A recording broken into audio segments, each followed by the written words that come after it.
Yo, what's up, bro? If you're a creator, consultant, online coach, course seller, whatever you want to go by, who is tired of having to post tons and tons of content or spend money on ads that aren't working to try to scale out your education business or info product, then you're in the right place because this video is going to show you the three-step process that allows you to make more money without using more effort.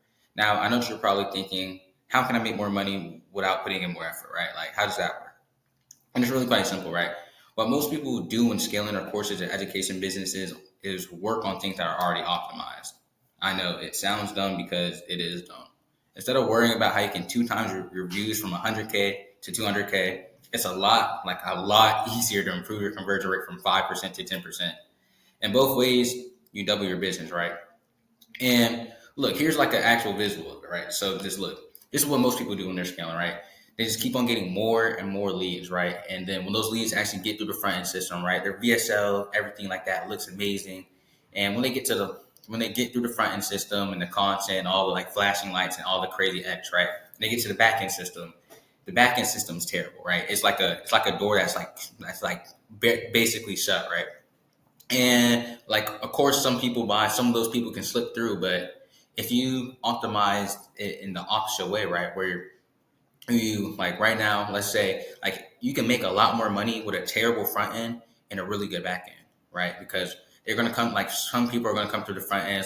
It's kind of hard to get through. Like the super warm audience is gonna get through the front end, right? And then boom, back end is just a wide open door. Like yo, like I'm right here, man. You can just give me your money, right? And then more people end up buying.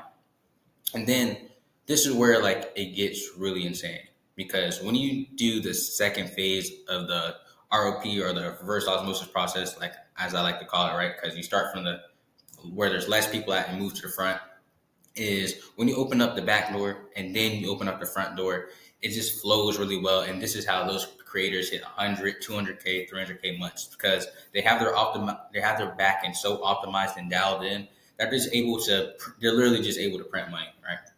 And this is basically how the system works, right? So there's three sections of it. There's three parts of it. There's the back end part. There's the front end part. There's the scaling part. To be honest, I don't know if we can get through all this in one video, but I'm gonna try it, right? And if not, I guess I'll just make like this into different parts, right? So you'll probably be able to tell from the title. I don't know yet, but there's basically five parts of it, right? There's the market research part. There's the direct response marketing part. There's the conversion rate optimization part. There's the trying to find and scroll to it, automation and team building, and then there's upsells, right? So the first part of this, though, the first part of optimizing your backend is market research, right? This is the backbone of everything you do and every decision you make. No matter how good everything else is, if you're serving the wrong market, you'll make no money at all, right? And look, like here's like a really good like way you can think about it, right? It doesn't matter if you have the highest quality A5 Wagyu, this best slab of meat on the planet, if you're selling it at like a vegetarian festival or like a vegetarian restaurant. Just wrong market, right? Fundamentally, businesses are built to serve people, and the more you serve, the more you make. So if you aren't serving your audience, then you aren't making money, right? Like think about McDonald's, right? Like if you see the McDonald's sign that says serve billions and like serve billions and billions, like think about it. McDonald's is also a $1 billion company, and they've served billions and billions of people. Like it makes sense. And this is why talking to your audience is so important. Like when has someone ever asked you if you would want to spend money on something, you didn't give them an answer? Like just ask and it's like, yo, like, would you guys like this? It's really that simple. It's like if people say yes, and it's like, okay, like we got a banger with this one. And then if they say no, it's like, okay, let's see why they don't like this. Like, what would they rather have? And there's really two main things I think that go into this, right? And number one, it's easy to forget we're dealing with actual human beings when talking to people online, right? Like right now, I'm basically talking to like a magic little space box that's gonna like put my video on the internet and like people can hear it, right? And it's just like it's super easy to forget that we're like talking to like the person like you're a real human being and you can like see me, hear me, stuff like that. Like you're human. And second part of this is it's easy to make assumptions, right? Like right now, if you're watching this video, I assume that you're a coach, consultant, course seller, like whatever you want to go by, like mentor, like whatever. And it's just really easy to make assumptions. Like you can just assume you know everything. Like yo, like I assume I know what my audience wants, right? So but when you know the actual type of people you're dealing with, it makes step two easier, right? And what step two is just direct response marketing. This is the basic principle of everything that happens everything that happens online. And this is how you engage your audience, convince them to buy, convince them to watch the next video, just get anyone to do any action from behind the screen, right? And as you know, all these steps flow into each other. And the way that market research flows into direct response marketing is by knowing your market and who you want to address, you then know exactly what to say in your marketing to get them to take action, right? So, like, for example, if I was talking like farmers, if I was talking to farmers and calling them like ballerinas, then like if I was making an ad targeted to farmers, but instead of saying farmers, like, yo, like farmers stop. If I said like ballerina stop, then guess what? Like, even if the rest of the ad is about farmers, then they're not going to know because it's what they identify with like wasn't at the beginning, right? Like at the beginning of this video, I said coaches, creators, online consultants, things like that, right? And that's why, because those are the type of people I'm trying to attract. And this direct response marketing, like this goes for emails, landing pages, VSLs, webinars, anything where you're trying to convey a message or idea to get someone to take action, right? Because in our case, like we're trying to make money, we're trying to get people to buy something, right? So if you say what you have to say and they actually listen to it and understand it and don't take action, then you either A, weren't speaking to your avatar's pain points, hopes, and desires to get them to take action, or B, that person wasn't your avatar, right? And what you hope is the second one, because if you don't know your avatar's pain points, hopes, and desires, then either A, you're serving the wrong market, or B, your market research wasn't that good. Or like some cases, it's just like that person was your avatar, they just didn't resonate with it, was like you can't cap, like it's like no business is perfect, like you can't capture everything, you can't capture every lead. So yeah. And the thing is, like the thing about direct response marketing is that it's a spectrum, right? The more overarching and like general the pain point, like do you want financial freedom? It's like who doesn't? And then there's the ones like, yo, do you want to like move out of the slums of Ecuador and finally make your way to America so you can have a real life? It's like that only applies to people who are in the slums, who are in Ecuador, and they want to like start a real life. You see what I mean? So the more general the pain point desires you use, the lower the quality of the leads or prospects you can expect to get. And the more nuanced specific they are, the lower amount of leads you'll have, but they'll be higher quality. I didn't write that out fully. I was like, when I was writing this, I was just like flowing. So I didn't read over anything. Like this is probably bad on my part, but yeah. This is why high ticket and low ticket programs exist. The more general it is, you usually have to charge less, and that's why. And then you usually have to charge less than if it was extremely nuanced, right? So, like an example of this is like Alex Ramosi, right? He has school, right? Like he's a co-owner of school, and he has acquisition.com, right? They're very extreme sides of the spectrum. Like school is for if you want to make your first dollar online, and like you only have to pay $97 per month to start a school community. And on the other end of the spectrum, acquisition.com is like, yo, if we're not making at least 5 mil profit per year, like whatever number it is, it's like you can't even get into it, you can't even apply to it. And on top of that, if you are making that much money and you want him to help you, it's like, yo, you gotta pay, like he literally takes a part of your business, right? So it's very like extreme parts of the spectrum. And the school games is more like overarching general pain point, like they're trying to make their first dollar online, and the acquisition.com is like, yo, I need help scaling my like 8 figure business, right? And yeah, the words you use are powerful. They get people to react in a certain way, sometimes physically, sometimes mentally. Sometimes they feel like you're speaking directly to someone's soul, which is what you want to aim for every time. And step 3 basically just teaches you how you can optimize the word to hit even harder, right? Like step 1 and step 2 is kind of just like the build up phase, and this is where like you actually start getting technical, right? And what people usually think of, right, like step 3 is just conversion rate optimization, right? And what people usually think of when they hear conversion rate optimization is a bunch of numbers and percentages that you want to increase or decrease. But what I want you to start thinking of when you hear the word conversion rate optimization as a coach, consultant, course seller, whatever you want to call yourself, is the quality of the words you say, how you say them, how they are perceived, and how many of them are received. Once again, this step also ties back into market research, but here it gets more technical. The way you optimize what you say is simply by saying a lot of words to different people in different ways and see what works best. AKA, you just test stuff. And the more in depth and the more market research you know, the more ways you can test because you have more nuanced words you can use for your market, right? So, for example, like in my market, right? There's people who go by growth operators, IPGOs, IPGAs, stuff like that. And it's like, you can test out those different words to see which one fits with people most if you're trying to target people who do what I do, essentially. And for your space, I know you probably know a couple words. Like there's a lot of different words for like e-commerce, like e-com, or like ads, it's like ad specialist, media buyer, stuff like that. And it's like you can kind of just play with these words to see which one people resonate with more. And then from there, you can change your messaging, your marketing, your angle, stuff like that. And you basically just do all this through testing. You basically just do that entire part through testing. And what works best varies from person to person, depending on the audience, niche, etc. So all I can do here is give you like key principles to think of and to keep in mind when you are testing this stuff and when you are trying to like write copy or write something or like script, whatever, like whatever you want to do, anything that can like that deals with words. But yeah, I can only really just give you key principles unless you want to work with me and have me do this entire process for you that I'm outlining for you. So if you'd like to work with me, you can go down below and fill out the Google form description. And if you qualify, I'd love to help you out with this, right?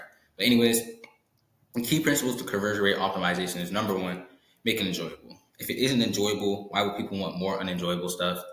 It's pretty simple, pretty straightforward. Like if you want people to continue to go through your funnel, continue watching your videos, just anything, you have to make it enjoyable. But the second thing is make it visible. It's hard to imagine yourself doing something you can't imagine, right? So in your funnel, if you're talking about, like next week, I'll have you on a private jet flying to Hawaii, and that person has never even flown before.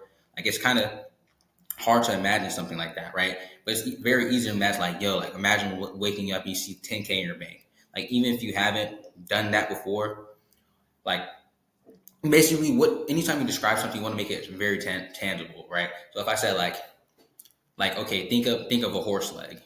Then I said like think of like a seamless edge, right? Like think of like a seamless edge. You're like, what do you even mean? Like think of a seamless edge. Like what am I even supposed to think about? It's exactly like that. You can visualize a horse leg, but you can't visualize a seamless edge. So anytime you use words, you want to make sure you can actually visualize it. Make it truthful. And when you tell the truth, make sure you have proof to back it up. And that's pretty straightforward. Like if you're telling someone like, yo, I made $1 million doing whatever you teach, it's like you're gonna probably show a screenshot of you making $1 million. Or be like, yo, like this guy's just talking. And what making it truthful actually allows you to do is make it unique. No one enjoys a movie with a predictable ending. And when you make it unique, it positions you like very differently.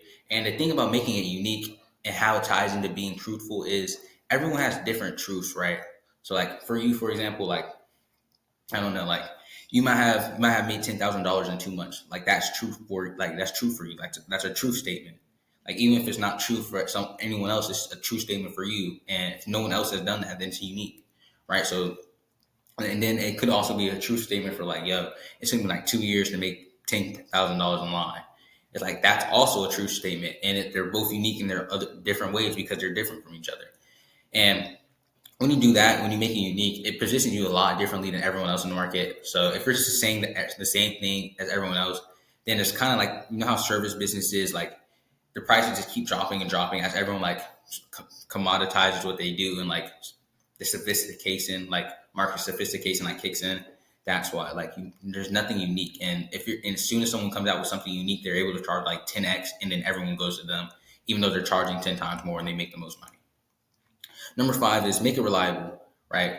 Make it something they can keep coming back to because of the value, right? That can be videos, emails, right? You can't really do this part for funnels, but this is kind of just like conversion rate optimization for everything online, because everything online is basically spoken or like heard or read, right?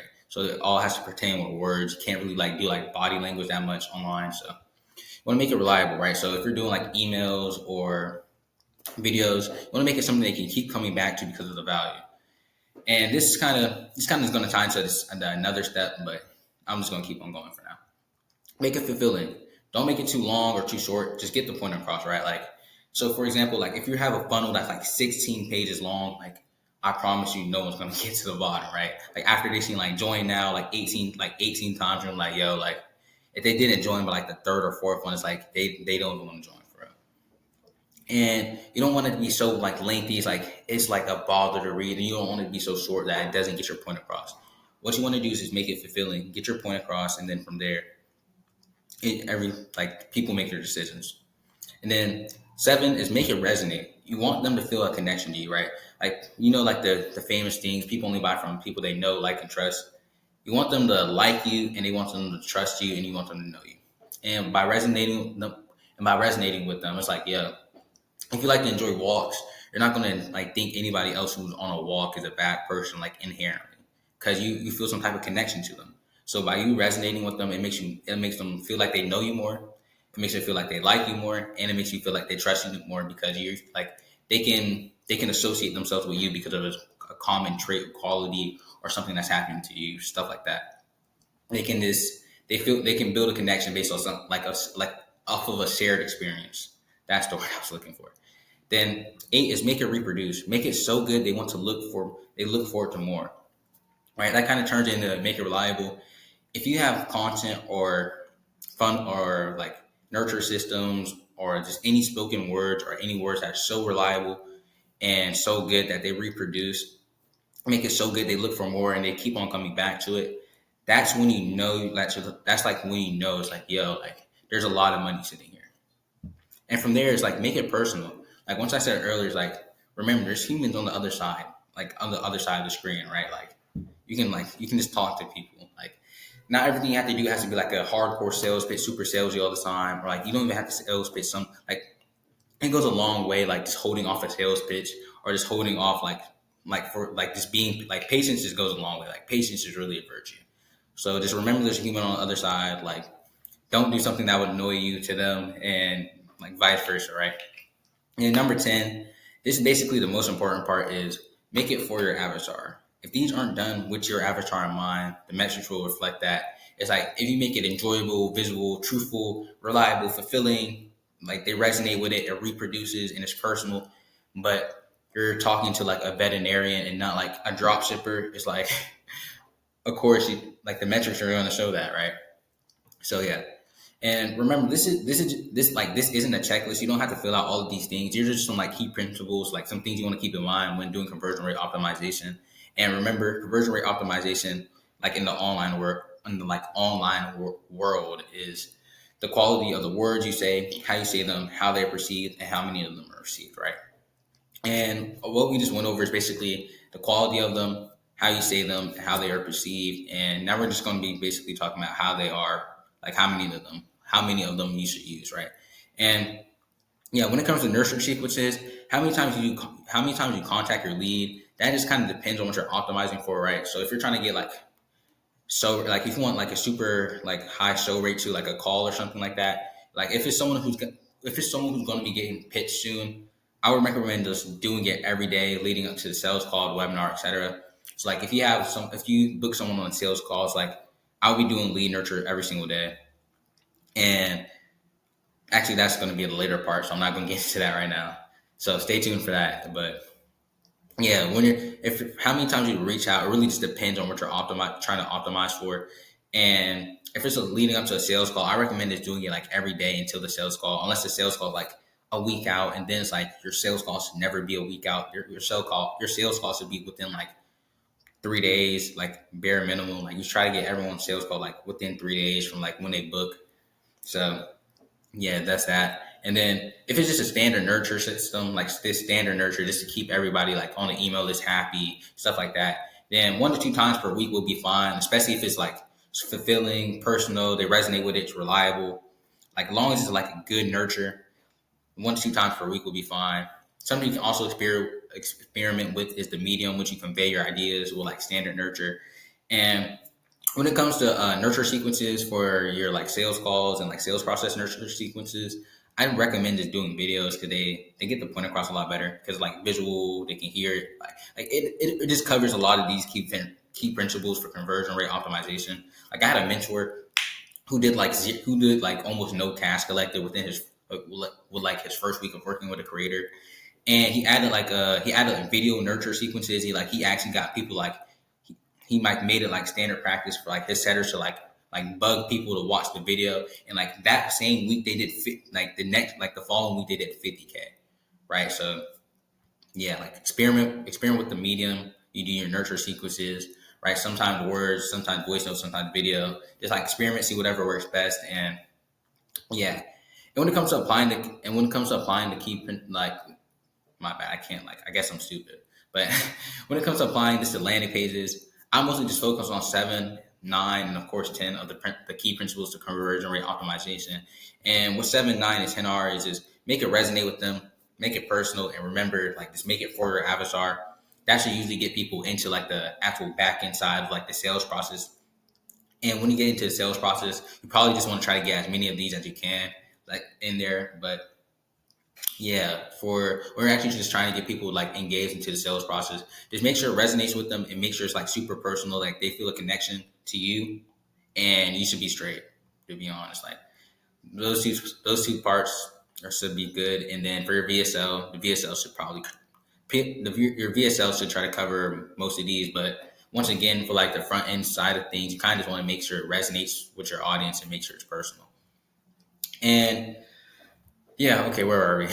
That was kind of just that was a lot. Like, yo, making content is hard. Like, shout out to you, like coaches, like so that, like shout out to you guys, man. But and if you're wondering how to actually test this stuff out, you just run a split test where majority of your audience will see the thing you already been doing, and a sample portion, and a sample portion will see the thing you're testing, right? So you just A/B split test, like 75% see what you're already doing, what's already working, like 25% see like the thing you're trying to test. And like, bro, I like, please don't, like, I'm actually begging you, please don't ever come up with an idea and roll it out to 100% of your audience at the same time. It doesn't, if like it doesn't even matter if you think you made the greatest VSL of all time. Like, please don't. Like, what you think doesn't matter. What your avatar think does, right?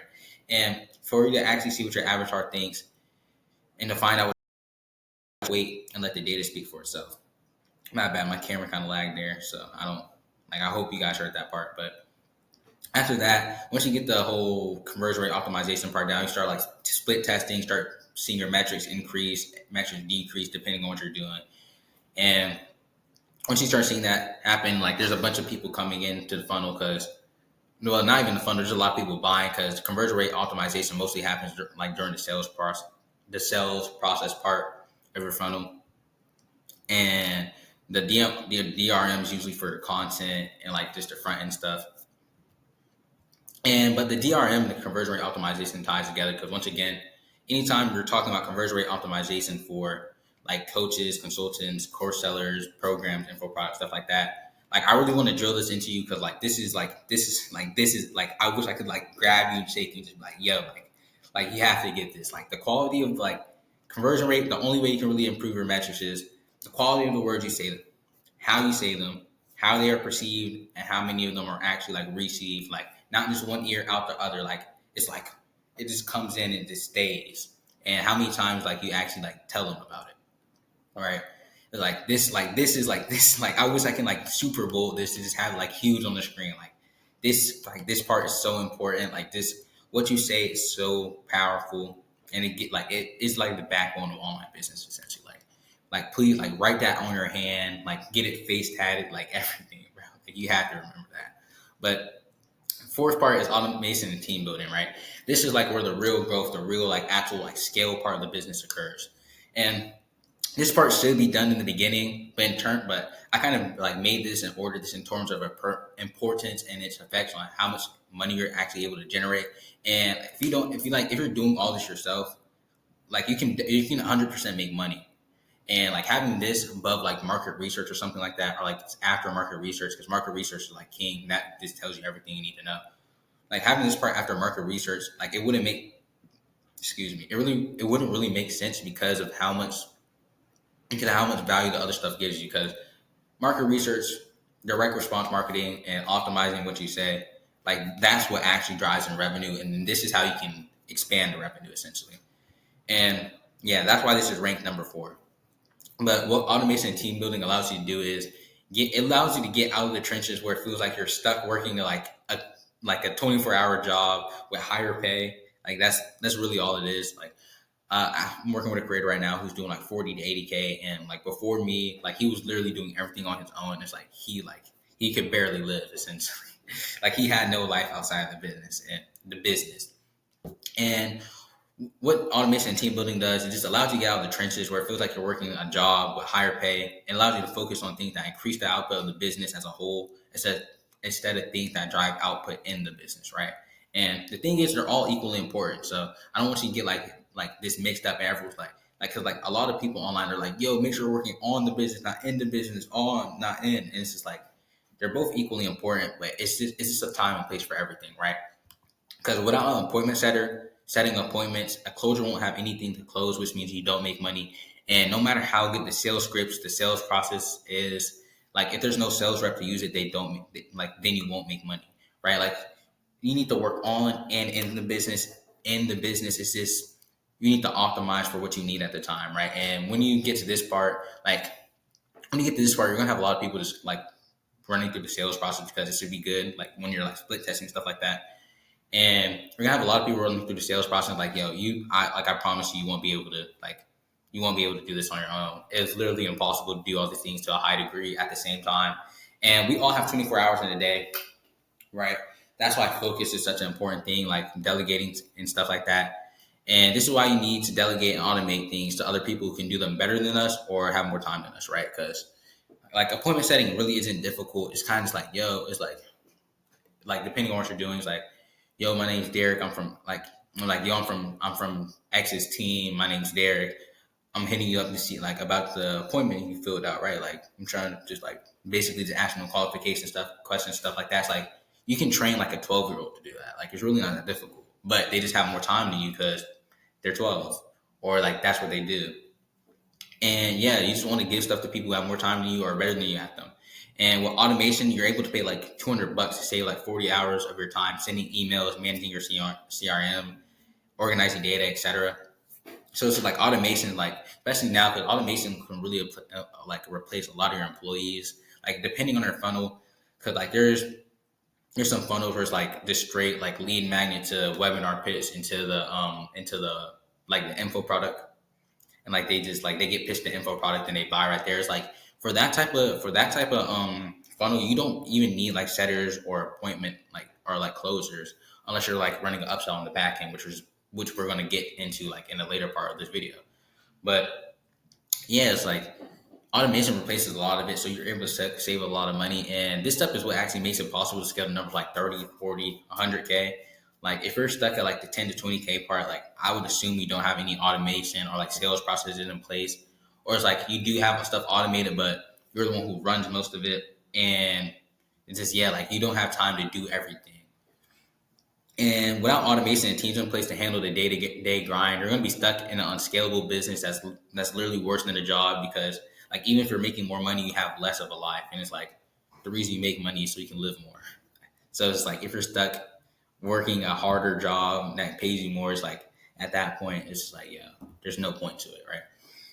And then the last part of this is upsells. We definitely can't get into the front end and scaling part because like this is already a 30-minute video. Like, oh man, all my videos are so long. Like if you haven't seen the email video, like go check that out. But that one's also long. That one's probably gonna be longer than this. But anyways, upsells is where the big money is made. What upsells allow you to do is make more money from people who show they already trust you enough to buy from you, right? And I like to call this period the harvest where you're just reaping what you already sowed. And if you showed a lot of goodwill into your audience, then like through your content programs like course, nurture system, and just anything you give them, it will show through how much money you can make through upsells. And people only buy again at higher prices if the value what they got the first time is higher than the price they paid for it, right? Which means quality matters. Like there's a lot of like that's why so many people are suspicious of like online course sellers because like there's a lot of like scummy people who basically like scam, like not like scam, but like what they thought they were gonna get was so much worse than what they got. It's just like yo, like this is like terrible. Like this is just free information. You see what I mean? And having everything you do be high quality boosts the effectiveness of everything from the amount of people seeing your content in the first place. Because like the reason Mr. Beast's videos do so well is not because he's Mr. Beast. It's literally because like there's no one like I genuinely believe like there's no one in the entertainment space who makes better videos than Mr. Beast. Like anywhere close to it at all. Like that's how much effort he puts into his videos, and it shows through the views, his subscriber count, how much money he makes, like etc. Like it shows like. Quality means everything. Like YouTube is a quality platform, and or like not even YouTube, just like anything where it comes to money, just anything like that. It's really just like quality over quantity, right? And yeah, if the quality is bad, people won't buy the program, watch the video, often to the next step of the lead nurture, etc. Right? So you just want to make sure everything you do is high quality. That's why automation and delegating is so important, because if you don't have the time, you won't be able to like make sure everything's quality, right? And making quality work is hard, but hard doesn't always mean bad. And by hard, I really just mean it takes more effort. And giving more effort isn't always difficult. Like it isn't always like hard, but it's like it takes more energy, which is like kind of hard because it's draining. And this is like I just said, this is why you need to have automation and teams in place, because if you don't, you can't do the hard work that is required for you to be able to make those big 100K months, right? And like let's just like I'm like a math person, like so I made this like upsells from a math standpoint, and this is why upsells are so needed, right? If 1,000 leads go into a funnel and 1/4 of them end up buying something for $20, you make wait, my bad, I messed that up. If 1,000 leads go into a funnel and 1/4 of them end up buying something for $20, you make $5,000, right? Now, out of those 250 people, that's 1/4 of 1,000. If you can get one person to buy something for $2,000, which is a 0.4% conversion rate, which is like terrible, that one person is worth 100 customers, right? Like just let that sink in real quick. And now if conversion rate optimization is the quality of the words you say, how you say them, how they are perceived, and how many of them are received, making your content, course, nurture system, etc. higher quality will boost your conversion rate. Like everything and from the back end, like it ties into each other. Like I hope it's like all like clicking into place right now. And if you can get just a 1% conversion rate, you're able to make $5,000 for free, because you have no cost to acquire them rather than time.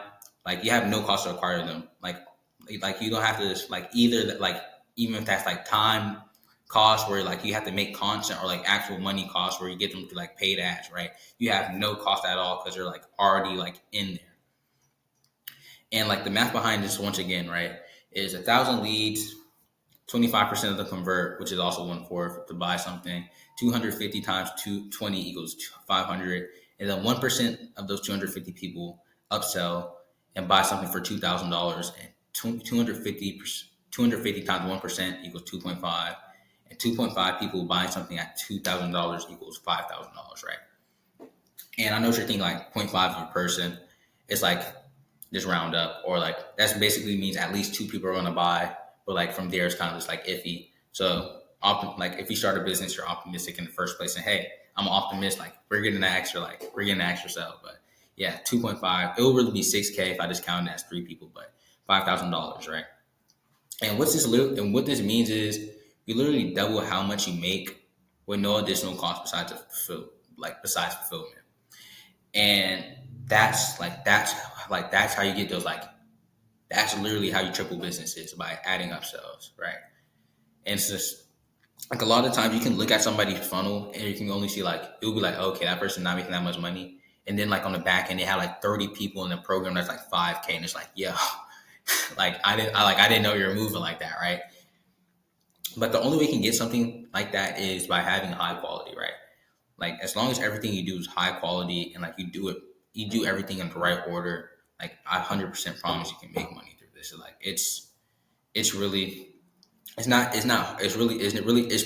pretty simple, but it's like pretty hard to actually do. Like it's pretty easy to say all this stuff, but like this takes time, right? Like I'll probably say like the back end, the front end, and the scaling part, like this is probably like a 3 month process. But if I can spend like 3 months to like go from 30 to 150K, it's like, yeah, like that sounds like 3 months well spent to me, right?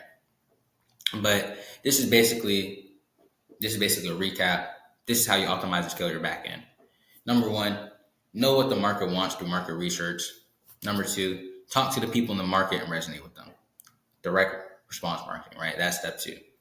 And at this time, when you resonate with those people, you should have your offer going. You should be able to actually sell them something. They're going to get sold. And then while there's people who are already going through that process, getting sold, stuff like that, you're going to be consistently testing and optimize to resonate with your avatar and your market even more, right? Conversion rate optimization. And then at some point, there's going to be so many people coming in, right? Realistically, like I said, this should probably be done like this should probably be step 3, but this isn't what drives revenue. So I put this step 4. And then step 5 is kind of how you make more revenue. So I put this in like principles from like actually like getting revenue in the door, converting the revenue, scaling the revenue, and then like multiplying the revenue. That's basically how I map this out.